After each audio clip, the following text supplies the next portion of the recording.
Ada satu kondisi yang sering bikin pebisnis frustasi di Ramadan.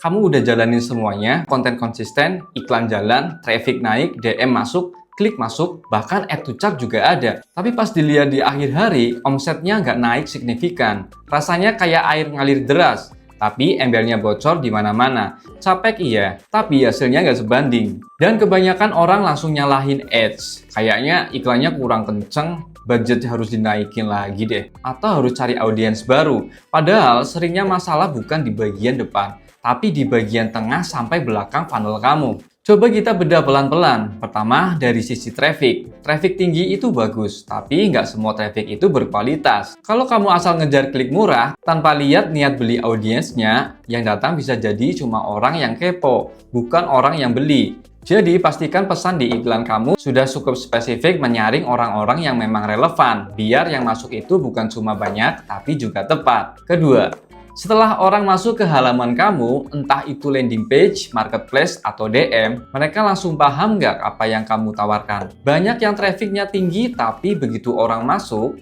mereka bingung, nggak langsung kelihatan benefitnya, nggak jelas bedanya dengan kompetitor, nggak jelas paket atau harganya. Akhirnya mereka keluar lagi tanpa jejak. Di sini kamu perlu pastikan 5 detik pertama orang masuk, mereka langsung ngerti. Ini produk apa, cocok buat siapa, dan kenapa harus pilih kamu. Yang ketiga, kita masuk ke bagian yang sering diabaikan, yaitu trust. Di Ramadan, orang beli bukan cuma pakai logika, tapi juga rasa aman.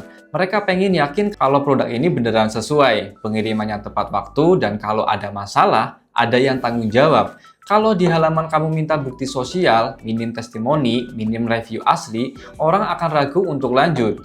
Mereka mungkin sudah tertarik, tapi belum cukup percaya untuk transfer. Yang keempat, kita lihat ke proses closing. Di DM atau WhatsApp misalnya, respon kamu cepat atau lambat. Cara kamu jawab itu jelas atau mutar-muter. Banyak closing gagal bukan karena orangnya nggak mau beli, tapi karena mereka keburu ilfeel sama prosesnya. Jawaban lama, template-nya kaku, atau terlalu hard selling bisa bikin orang mundur pelan-pelan. Padahal mereka tadi sudah niat. Yang kelima, perhatikan juga friction kecil yang kelihatannya sepele. Misalnya, ongkir yang tiba-tiba mahal di akhir, metode pembayaran terbatas, atau proses checkout yang ribet. Hal-hal kecil ini bisa bikin orang dan kamu nggak akan lihat ini kalau cuma fokus di dashboard ads, tanpa pernah mencoba sendiri alur beli bisnismu. Yang keenam, di Ramadan ada faktor waktu yang sangat kuat. Orang sering belanja di jam-jam tertentu saja. Kalau kamu buang budget besar di jam yang salah, traffic tetap ada, tapi konversinya rendah. Jadi kamu perlu lihat data, jam mana yang paling banyak menghasilkan pembeli. Bukan cuma klik, lalu arahkan tenaga dan budget kamu lebih banyak ke jam-jam itu. Yang ketujuh, jangan lupakan retargeting. Orang yang sudah pernah datang tapi belum beli itu bukan gagal, tapi belum siap. Disinilah retargeting berfungsi. Ingatkan mereka lagi dengan pesan yang berbeda, bukan sekedar ayo beli sekarang, tapi bisa dengan testimoni tambahan, FAQ yang menjawab keraguan, atau reminder batas pengiriman sebelum lebaran. Kadang orang cuma butuh satu dorongan kecil lagi untuk akhirnya check out. Yang kedelapan, lihat juga offer kamu secara keseluruhan, bukan cuma harga, tapi paket nilainya.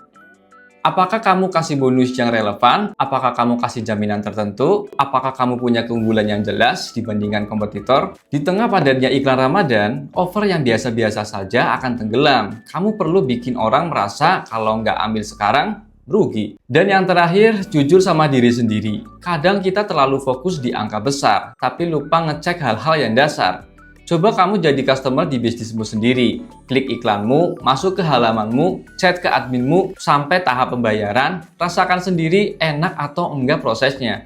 Dari situ biasanya kelihatan jelas di titik mana orang-orang mulai rontok. Jadi, kalau sekarang kamu lagi ngalamin traffic naik, tapi omset belum ikut naik, jangan langsung nambah budget. Perbaiki dulu kebocoran di funnel kamu, rapihin pesan, perkuat trust, permudah proses, dan perjelas offer. Begitu alurnya sehat, setiap traffic yang masuk akan punya peluang lebih besar untuk jadi pembeli. Ramadan masih berjalan dan setiap hari itu kesempatan buat kamu memperbaiki sistem bisnismu. Sedikit perbaikan di setiap titik bisa berdampak besar ke hasil akhir. Kalau kamu ngerasa obrolan kayak gini membuka sudut pandang baru buat bisnis kamu, tekan subscribe, nyalakan notifikasi, dan ikuti terus setiap episode kita. Karena kita bakal terus ngebahas hal-hal yang sering nggak kelihatan, tapi dampaknya nyata ke penjualan. Sampai ketemu di ngobrolin bisnis berikutnya.